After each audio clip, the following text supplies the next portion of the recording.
Well, thank you very much, John. Thank you for the terrific introduction. Let me say to all of the tremendous leadership here at AFPI, Brooke and John and Keith and Fred and Chad, you guys do an amazing job.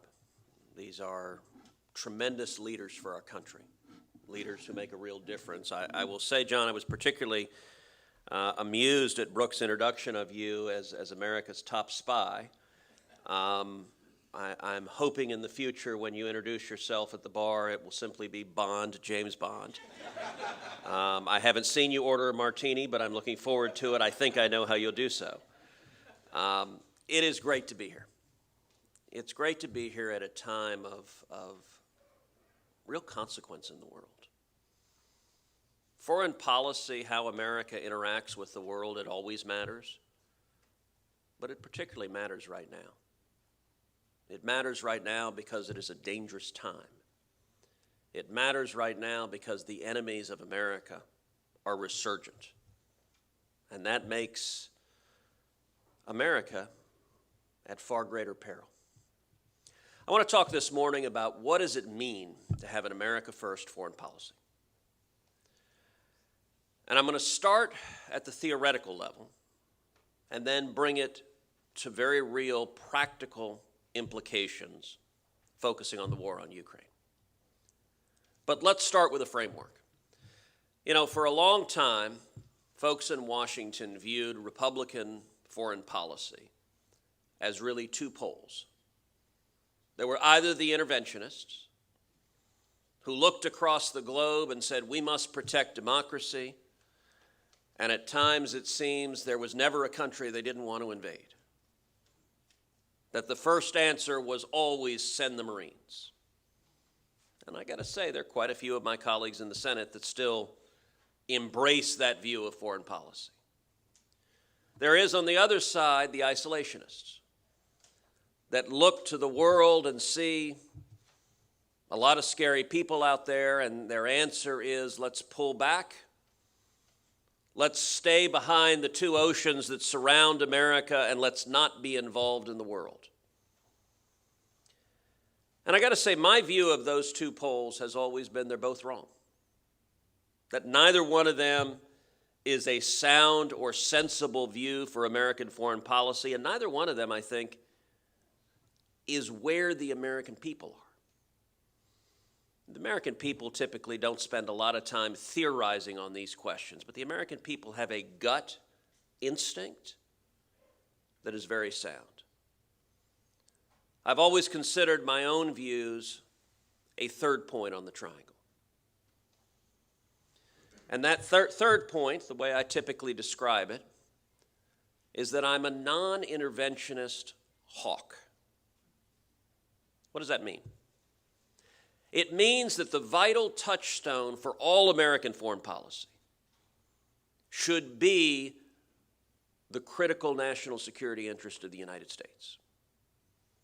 Any question of foreign policy, any question of military intervention should turn on that question. How does this keep America safe? If it's necessary to keep America safe, we should do it. If it's not, we should not. It also means that we should be very reluctant to put our sons and daughters in harm's way. Very reluctant to engage in military conflict, and if and when military force is needed, we should go in, win, and then get the hell out. The job of our military is not nation building. The job of our military is not invading distant lands and transforming them into Switzerland. The job of our military is very simple: to kill our enemies, and preferably to scare the hell out of them enough that you don't even have to kill your enemies. Deterrence is powerful, and one of the things to understand, any president, any government has a range of tools. You have, number one, the bully pulpit. The most powerful tool in foreign policy is the voice of the President of the United States. You have diplomacy, the active engagement of American foreign policy with our allies, and with our enemies. You have sanctions, and being the world's economic superpower, in addition to military superpower, gives us the ability to use sanctions surgically to advance our interests. And you have, finally, direct military force, which should only be used when the first three have failed and it's necessary to keep Americans safe. Now, let's talk about Ukraine. We are today in the first major land war in Europe since 1945, since World War II. What is maddening about that is that it was utterly preventable. This did not have to happen. And it was caused by two specific mistakes from Joe Biden and his team. The first was the catastrophic surrender and withdrawal in Afghanistan. The surrender to the Taliban, the incompetence of doing so, abandoning Bagram airfield before we evacuated, leaving Americans behind. The chaos and weakness and incompetence. When that happened, all across the globe, America's enemies looked to Washington. And they took the measure of the man in the Oval Office, and sadly, they concluded that President Biden was weak and feckless and ineffective. And a weak president is dangerous. When that happened at the time, I said publicly, the chances of Putin invading Ukraine just rose tenfold. By the way, I also said the chances of China invading Taiwan just rose tenfold. Our enemies take a measure of who we are. And weakness is provocative. This is something the left often misunderstands. If you look at the Biden foreign policy, it seems as if every enemy of America, they go out of their way to appease, to show weakness to, and often to try to shovel billions of dollars to. That's combined with systematically alienating and antagonizing our friends and allies. I meet with a lot of ambassadors, a lot of foreign ministers, a lot of heads of states. You talk to our friends, our allies, they are almost to a person flabbergasted. Because they wonder, should we be hostile to America? Would this administration like us better if we stood like the Ayatollah and chanted death to America? Mistake number one was the disaster in Afghanistan, but mistake number two is very singularly focused on Ukraine. And it concerns Nordstream II. Now let's back up a second. Putin didn't wake up yesterday and decide that he wanted to invade Ukraine. Putin has wanted to invade Ukraine for decades. Putin is a KGB thug with megalomaniacal ambitions. And he yearns to reassemble the old Soviet Union. And if you read the speech he gave just before the invasion, his ambitions are broader than that. He desires to reassemble the Russian Empire of 1922. He looks back fondly at what he sees as days of Russian glory, and he wants those back. And in fact, he has invaded Ukraine before. 2014, he rolled into Crimea, the southern part of Ukraine, but he stopped. He did not invade the entirety of the country. Why? Well, the reason is simple. Russia's principal source of revenue is oil and gas. John McCain used to say, Russia is a gas station with a country attached. And Putin is a petro-tyrant. The funding for this war comes from selling oil and gas. And when it comes to natural gas, that natural gas goes on pipelines right through the middle of Ukraine. That's how the gas gets to Europe. And Putin had a problem in 2014 when he was looking at invading the rest of Ukraine, that if he invaded, he risked damaging or destroying those pipelines, which would mean that he couldn't get his gas to market.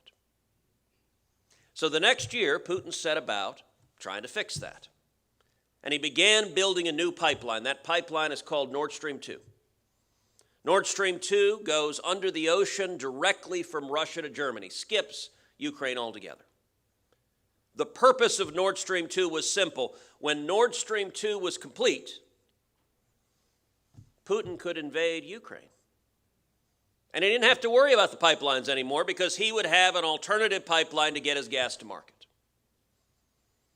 So as Putin was building the pipeline, I'll tell you there was a consensus in Washington, this is a really bad thing, but there's nothing we can do about it. Well, in 2019, I authored sanctions legislation that was surgically designed to stop Nordstream II, to bankrupt any company that built the deep-sea pipeline. At the time, in the summer of 2019, Russia was engaged in active disinformation, and by the way, not the fake Washington Post kind. The real kind in Europe. They were saying there's no chance on earth that this sanctions legislation will ever pass. It's impossible to pass. And this pipeline cannot be stopped. It is inevitable. That was the narrative being pushed by the Russia propaganda outlets. Well, as with most disinformation, it proved to be directly false. And in December of 2019, we passed that sanctions legislation, overwhelming bipartisan support in the House, overwhelming bipartisan support in the Senate, and President Trump signed it into law. Now that passed in December of 2019. If y'all remember what else was happening in December 2019, the House was literally in the middle of impeaching President Trump over Ukraine. And we're trying to pass a bill concerning Ukraine. It remains, I think, a political miracle that that got done. And I will tell you, as the Democrats were foaming in the mouth with partisan rage at President Trump, my effort in pushing this forward was simply not to mention the word Ukraine at all. This has all to do with Russia. No, I never heard of Ukraine. Sorry, what? No, I don't know anything about that. This is just Russia. Now, if you want to know whether sanctions work, you can definitively answer that question. Because Putin stopped building the Nord Stream 2 pipeline literally the day President Trump signed my sanctions legislation into law. That day, they halted construction. For a year, Nord Stream 2 was dead. It was a hunk of metal at the bottom of the ocean. In December of 2020, I authored a second set of sanctions on Nord Stream 2 that were even tougher, ratcheting up the sanctions even more. That likewise passed overwhelming bipartisan support in the House, the Senate. President Trump signed it into law as well. Nord Stream 2 had been killed, and without a way to get gas to market, Russia could not invade Ukraine. Then Joe Biden becomes president. He's sworn into office on January 20th, 2021. Putin resumed deep-sea construction of Nord Stream 2 on January 24th, 2021. Literally 4 days after Biden put his hand on the Bible. Why did he do that? He did that because the Biden administration had telegraphed weakness and surrender on this issue.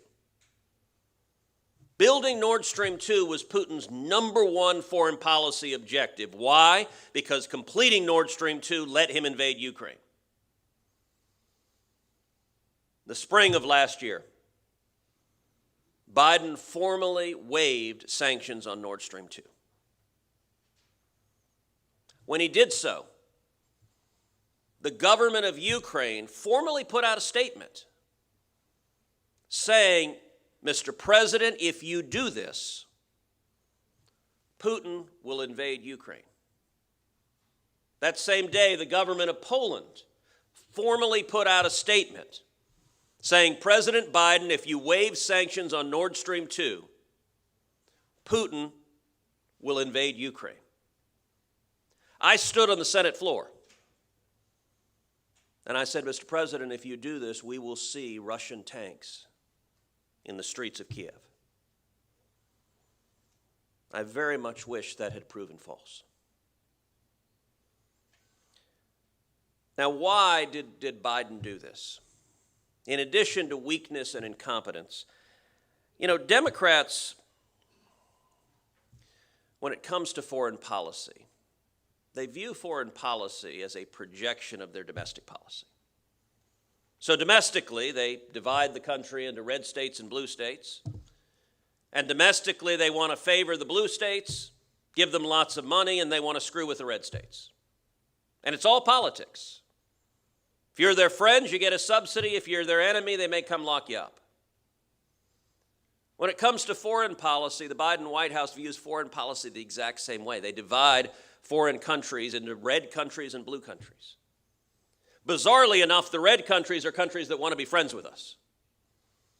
So there are countries like Israel, there are countries like Brazil, there are countries like India, all of whom are pivoting towards America, are embracing America, want to be friends with us. And in the Biden White House's view, that makes them bad. And the blue countries are countries like Iran, countries like Venezuela, countries like Cuba. And they don't admit it, but also countries like Russia and China. And why did Biden waive these sanctions? He waived them. A senior member of my team has a phrase that is evocative, which is that the Biden foreign policy team, they sleep with votive candles of Angela Merkel under their beds. And on the red country, blue country, they looked at Merkel and they saw her as a founding member of the resistance. Just like they hated Donald Trump, Merkel did too, and Angela Merkel wanted this pipeline, and therefore we should give her what she wanted. It was staggeringly foolish. When Biden did so, I announced holds on every nominee to the State Department. That made Foggy Bottom quite unhappy. At first, they thought they could respond by planning nasty stories coming after me. I was particularly amused. One of the first ones, I think in Politico, said, there are empty mansions in Europe where the U.S. ambassador should stride because of this crazy clown Cruz. And I remember thinking, okay, if you think that not having rich Democrat donors in fancy mansions with fancy wine is somehow a bad thing for 29 million Texans, you've never met a Texan. With the Biden administration, I told them I'll place these holds unless and until you follow the law and sanction Nord Stream 2. December of last year, the holds were stacked up. The Biden administration was freaking out. They wanted to get some of their nominees through. So I negotiated a deal with Chuck Schumer. A deal that he didn't like. It was about 1 a.m. when he finally caved in on it. And it was a deal that I would lift the holds on some 30-odd nominees in exchange for locking down a vote on Nord Stream 2 in January of this year. Schumer agreed to it. I let a bunch of the holds go. We came back to the vote in January. Now, this vote should have been easy. Twice, the Senate had voted on Nord Stream 2 sanctions. in 2019 and 2020, both times overwhelming. Every Democrat supported them. So this should have been an easy layup. But unfortunately for Democrats, partisan politics was a higher priority than national security. And it is amazing if you go back and look at the level of political capital the Biden White House spent to try to defeat this bill. We ended up winning the vote. Vote was 55 to 44. It was a big bipartisan win. 6 Democrats voted with us. Unfortunately, that meant 44 Democrats didn't. And it was amazing, on the day of the vote, Joe Biden actually came to Capitol Hill. It was, I think, only the second time since he's been president that he has done that. He came to Capitol Hill personally, and he was directly lobbying Democratic senators, one after the other, twisting their arms, saying, please, please, please, vote against these sanctions. Now, we won the vote 55 to 44, so that means we won, right? Well, no. Because ironically, literally on the same day that Democrats were giving speeches describing the filibuster as a racist relic of the past, as modern-day Jim Crow, that's their language, on the same day, they filibustered to prevent sanctions against Putin and Russia. And because we didn't get 60, we only got 55, the matter failed. By the way, at the time of the vote, President Zelensky publicly called out to the Senate. Russian tanks were massed on the border of Ukraine. President Zelensky publicly said to the Senate, if you want to stop this invasion, vote for Cruz's sanctions. Because that's the only way to stop this invasion.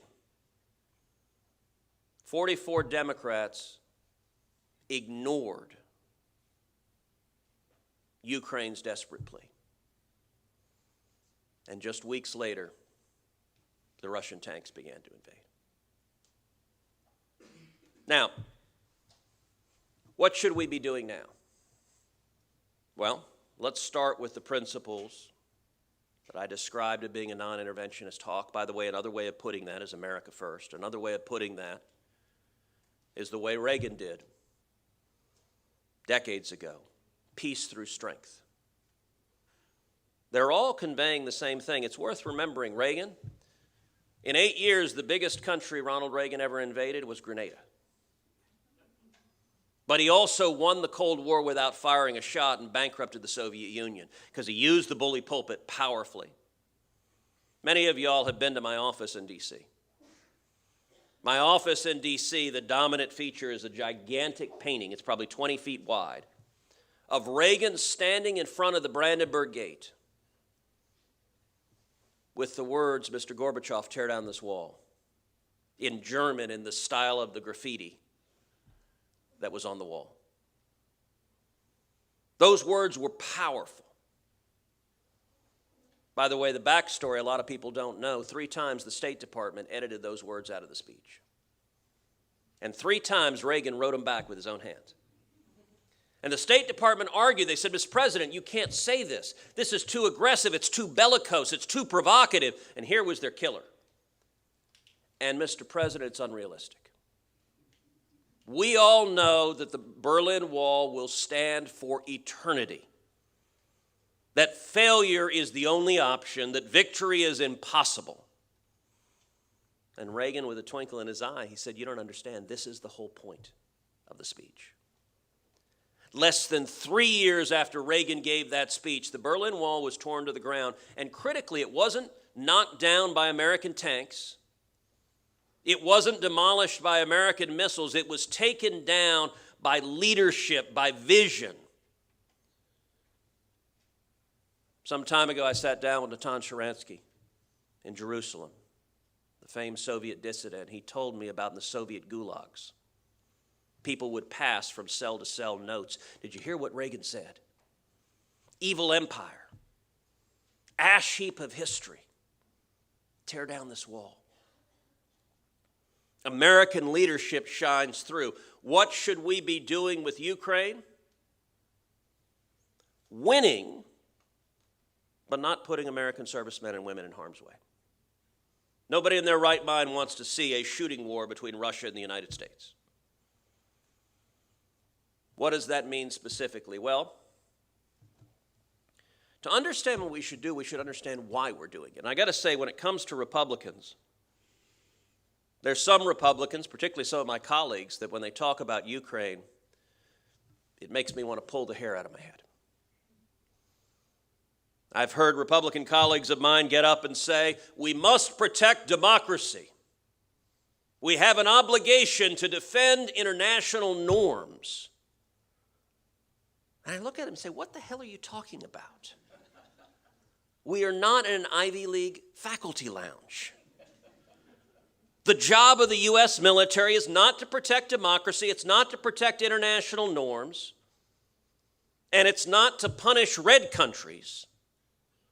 The job of the military is to protect American lives and national security, to keep our children safe. But does that mean we have no interest in Russia and Ukraine? Of course not. Why? Because Russia is our enemy. Because Putin hates us and wants to kill us. And it is not in America's national security interest to see our enemies get stronger. If Putin succeeds in reassembling the Soviet Union, Putin gets stronger, Russia gets stronger. The world was not safer in the Cold War, with a Soviet Union that was a superpower with an arsenal of nuclear weapons capable of threatening the lives of hundreds of millions of Americans. I'm not old enough to remember in the 1960s huddling under my school desk in nuclear drills, but there's some in this room that are. The world was not safer when that was the case. If we want to protect America's interest, we want to keep Russia weak, and we want our friends strong. What does that mean? That means, number one, avoiding a shooting war with Russia. So there's some that are calling for a no-fly zone. Now listen, I understand why the Ukrainian government wants it. If I were in the Ukrainian government, I'd want a no-fly zone too. The problem is, a no-fly zone enforced by America means you have American pilots and American fighter jets directly and kinetically contesting Russian pilots and Russian fighter jets.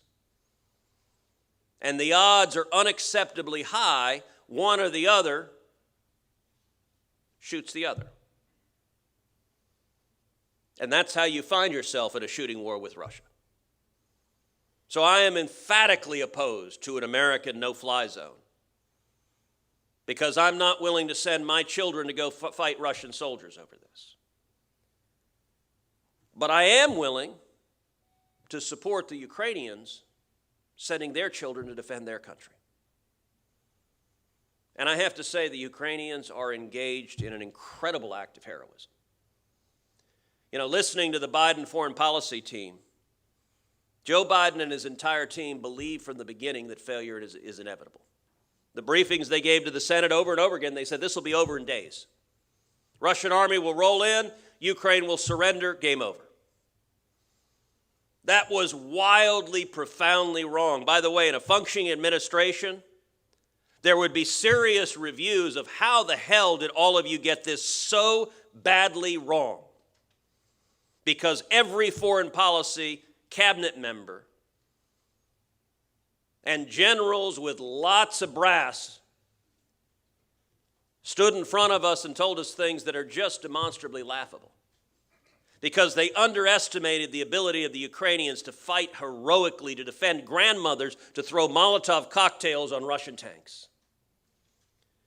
But we should be leaning in far more vigorously, providing weapons for the Ukrainians to succeed, providing things like Stingers and Javelins, which we have provided, but at every stage the Biden administration has slow-walked it. providing things like fighter jets. When we talk with Zelensky, we've had multiple conference calls with Zelensky where he said, we need fighter jets. Poland has MiGs that the Ukrainian pilots are trained on. They know how to fly them. Poland has said they're more than happy to have those MiGs go to Ukraine, and Biden personally vetoed that. Now, to be clear, I don't think American pilots should fly those MiGs. But Ukrainian pilots should be able to pick them up and fly them in.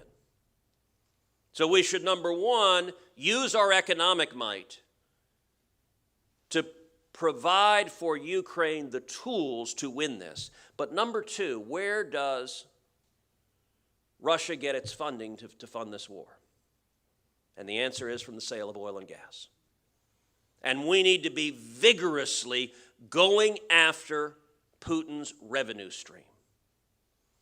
We need to be taking away his customers. As I talk to Ukrainian business leaders, as I talk to the Ukrainian government, there is nothing that would weaken Putin more than seeing European customers who Putin thinks are addicted to Russian oil and gas, seeing European customers cancel their contracts, one after the other after the other. Now, to be clear, Europe is not going to do that just out of the warm kindness of their hearts. Europe's not going to shut out the lights. They're not going to stop heating their homes in the winter. And we can't reasonably ask them to do that. The only way they will do that is if we replace the oil and gas. America is the world's leading superpower, the leading producer of oil in the world, the leading producer of gas in the world. But the Biden administration, because everything is domestic politics to them, has waged a war on American production. At its peak, U.S. production in 2019 was 13 million barrels a day. We're down now at about 11.5. Just part of why gasoline prices are so high. But if we wanted to win, we would be unleashing American production, taking away European customers. And by the way, if you want to see Putin stopped, the one thing that threatens to topple Putin, to turn the oligarchs against him, to turn the remnants of the KGB against him, is if the billions of dollars of revenue from oil and gas sales goes away. And it is what funds Putin's war machine. We can use the tools we have to fight to win. You have to believe victory is possible. And then you need a plan to carry it out. I'll say finally, not only should we win in Ukraine, and by win I mean ensure that Putin loses. Ensure that Putin loses because a stronger Russia that is an enemy of America endangers our security. We also need to not lose sight of the biggest foreign policy challenge of our time, and that is Communist China. And we need to win against China as well. China is the most dangerous geopolitical adversary of the United States for the next 100 years. China has the military might of the Soviet Union with a far stronger economic engine fueling it. And China carries out on a daily basis policies of murder, torture, genocide, slavery, lies, deception. And just like we won the Cold War with a comprehensive strategy, utilizing all the tools we have to stop the Soviet Union, we need to do the same thing with Communist China. Not engage in a hot war. Again, nobody wants to see American soldiers and Chinese soldiers firing tanks at each other. But utilizing the tools we have aggressively, affirmatively, to undermine the tyranny of the Chinese government. And I will say one challenge we have is today's Democratic Party is structurally pro-China. Why is that? Because all of their funders are. Today's Democratic Party is funded by big business, big tech, big Hollywood, and big universities. All of them are in bed with China. And I'll give one illustration. Last year, I forced a vote on the Senate floor on a federal prohibition to federal funds going to purchasing electric vehicles or solar panels made in Xinjiang, made with slave labor in concentration camps. When we voted on the Senate floor, every single Democrat but Joe Manchin voted no. When John Kerry was asked about buying electric vehicles and batteries and solar panels made with slave labor, he said, "That's not my department." I dubbed John Kerry the concentration camp customer of the year. And history's watching us. There's over 1 million Uyghurs in concentration camps, and the U.S. government is their top customer. There is a complicity with evil that we are responsible for. We need to focus on America. And by the way, the reason we need to defeat China is the same reason we need Putin to lose in Ukraine, the same reason we needed to win the Cold War. It is to protect America's national security interests. It is to focus on America first. That's the commander-in-chief's responsibility, to defend the United States of America. We can do that, and we need to do that. Thank you.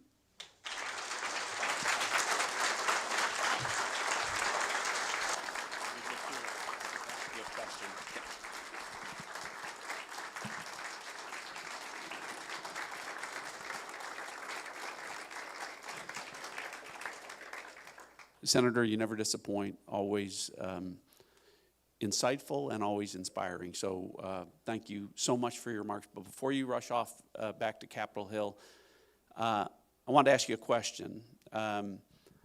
You talk and did this morning about how the world is, in many respects, divided into friends and enemies, allies and adversaries. And you talked powerfully about how Russia and China fall into a very clear category. But in some cases, it's not a bright line. So give us your perspective on a country like Saudi Arabia that is an important counterbalance to a hegemonic Iran, but also has a questionable history on human rights. So how should we deal with a country like Saudi Arabia?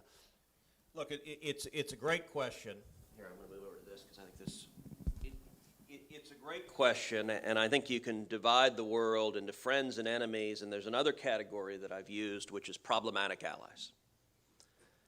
And problematic allies, the principal countries that fall into that are Saudi Arabia, Turkey, and Pakistan.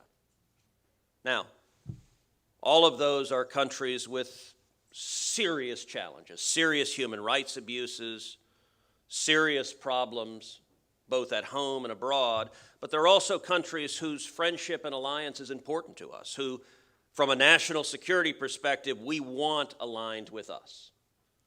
The Saudis, prior to 9/11, far too many Saudis were funding bin Laden on the principle of if you feed the alligator, maybe he'll eat you last. That's a problem. At the same time, I'm a big believer in strengthening our relationship with Saudi Arabia. Why? As a counterbalance to Iran. The leadership of Saudi Arabia doesn't want to murder us. The Ayatollah does. Just this week, Senate Foreign Relations Committee, Tony Blinken, the Secretary of State, was testifying. And I took the opportunity to ask him about the Iran deal. And in particular, the Iran deal, thankfully, is stalled right now because Iran is demanding that the IRGC, the Islamic Revolutionary Guard Corps, be delisted as a terrorist organization. Now, mind you, the IRGC is directly responsible for murdering over 600 servicemen and women in Iraq. They are an unabashed terrorist organization. But they also, quite amazingly, are currently today trying to murder former senior national security officials of the United States. The State Department filed a notification with Congress that it's spending $2 million a month on security for former officials, and most notably former Secretary of State Mike Pompeo. $2 million a month to protect him from Iran's efforts to murder him. Secret Service is doing the same thing with John Bolton, former National Security Advisor. And so I asked Secretary Blinken, I said, is it true, number one, that state is spending $2 million a month on security for these officials? He said yes, confirmed it in the hearing. And then I asked, is it true, as it's been publicly reported, that the State Department asked Iran, as part of this nuclear deal, will you stop trying to murder former senior officials of the American government? And Iran told you no. And Blinken said, well, I can't discuss this in an open setting, but I'm happy to talk in a classified sense. I said, what? This isn't classified. What utter nonsense. Explain to me how this works, that you're sitting there with Chardonnay in Vienna. And I asked him, actually my favorite question is I asked him, I said, Secretary Blinken, would you agree that trying to murder the U.S. Secretary of State is a big damn deal? And Tony was forced to laugh and say, yeah, okay, I do agree with that. Then what the hell are you doing? Why do we want Saudi Arabia strong? Because Saudi Arabia is the principal counterweight to Iran in the Middle East. And unfortunately, because this administration wants an Iran nuclear deal, they want Saudi Arabia weak. It's backwards. So dealing with a problematic ally, there are no magic formulas. I will say there is some irony as gasoline prices have skyrocketed and the Biden White House realized suddenly that people don't like $6 and $7 gas. Their behavior is bizarre in that they don't want more U.S. production, but they promptly ran to Venezuela and to Iran and said, hey, could you guys produce more? They literally want enemies of America who want to murder us to have billions of dollars rather than America producing our own energy. And they went to the Saudis, and I got to say, this administration has been so nasty to the Saudis that a lot of our Middle East allies are saying, why would we stand with a government that undermines us at every level? And when they went and asked the Saudis to produce more, the Saudis basically laughed at them. Said, you don't get to spend a year and a half undermining us at every step and then ask us to be your friends. And so dealing with a problematic ally, the way to do so is to keep American national security interests in line. So with Saudi Arabia, for example, I've supported providing them weaponry, selling them weapons. They have plenty of money to buy our weapons, to use to fight Iran. Why? I want Iran weakened because Iran wants to murder us.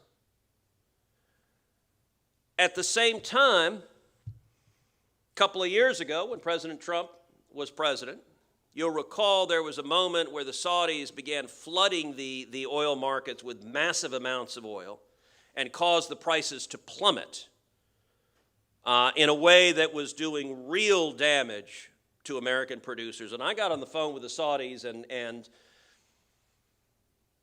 expressed my displeasure in clear and unequivocal words.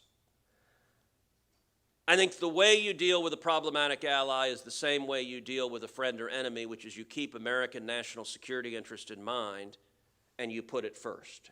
And a final story I'll tell that's not Saudi Arabia, but it's Turkey. So Erdogan, look, Turkey is a NATO ally. We have a huge base there that is incredibly important. Turkey is also, Erdogan is quite problematic as a leader. And I will say, when Erdogan came to the United States and he was meeting with President Trump in the Oval, Trump invited 5 senators to come join the meeting. So I was one of the 5. And it was one of the most unusual meetings I've ever been at. And it was probably a 2-hour meeting. And the president spoke maybe 10 minutes, which you've been in a lot of meetings with the president. That was unusual for Donald Trump to only speak 10 minutes. And I think Erdogan came in thinking that the Congress was basically a rubber stamp for Trump where the Parliament will do whatever he tells us. And I think it was a very savvy move on Trump's part because we sat there and basically went at it with Erdogan. And at the time we said, look, if you want to have the Russian S-400 anti-missile defense systems, you're not going to get the F-35. So you pick one or the other, but we're not interested in our premier fighter jet being able to be reverse engineered with our enemies' weapons to fight against it. And Erdogan didn't believe us. And I told him, look, I told Erdogan directly, I said, you need to understand, if we vote on it in the U.S. Senate, I've got 95 votes to shut off every F-35 to Turkey, as long as you keep the S-400. So you make a choice. And Erdogan says, well, we want to keep doing business with Russia. I said, that's fine. I'm not saying you can't engage in commerce with them. I'm saying you can't have their advanced anti-missile and anti-fighter jet system designed to shoot down F-35s and also have the F-35s next to them and use them together. You don't get both. Make a choice. And then I said, secondly, you can't try to exterminate the Kurds. The Kurds have been allies of America, heroically standing with us over and over and over again. And I have to admit, America has not been a faithful ally of the Kurds, sadly. And it was very amusing because Trump, we're lighting into Erdogan, and Trump kind of looks at us, looks at Erdogan, and just goes, see what I'm facing. But you deal with a problematic ally. In that meeting, we made very clear, Turkey is our friend. We want you to be our friend. We want you to have the F-35. Just get rid of the damn Russian missile defense system. And so I think those principles, the execution of it is not easy. It's not simple. It's not straightforward. But if you keep your focus on the objective, which is protecting American national security, I think that's the way you do it. Senator, on behalf of everyone at the America First Policy Institute, thank you for being here this morning, and more importantly, on behalf of all Americans, thank you for always putting America first.